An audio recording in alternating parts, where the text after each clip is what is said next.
We live in a society that tells us we need more possessions, more time, more sex, more affection, more food, more delicious, just more. Give me more, right? Nope. Holy habits. We don't need that prestige, all that money, all that praise. We don't need it. So the virtue of temperance is all about grounding us into the orientation of less so that we can find that balance between our relationship with objects, possessions, and pleasures. That's what we really need. Just like an oil lamp. You put too much oil in the lamp, the fire gets extinguished.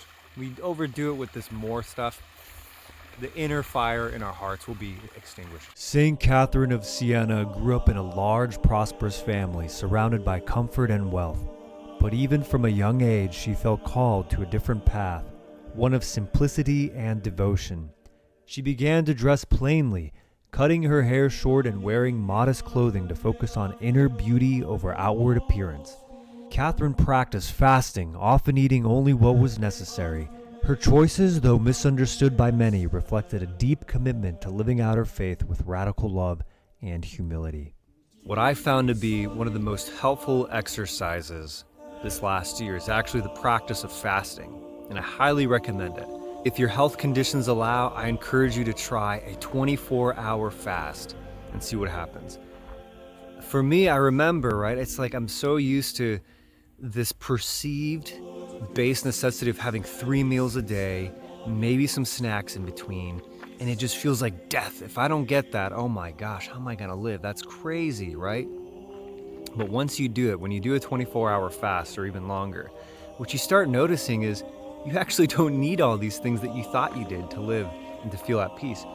I mean, it's funny, I would notice my gaze and attention look towards the pantry. I just had to I wanted the food, and then I realized, wait a minute, am I such a slave to my passions? Am I such a slave to my sensitive appetites? No. And once you regain that agency, that free will, it just unlocks everything.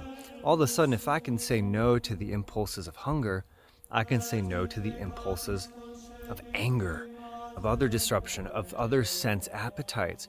Because what we do in the physical unlocks us to do in the spiritual. And this is why even, strong body, strong mind, strong body works in tandem. Try fasting if you haven't. Let me know what you think.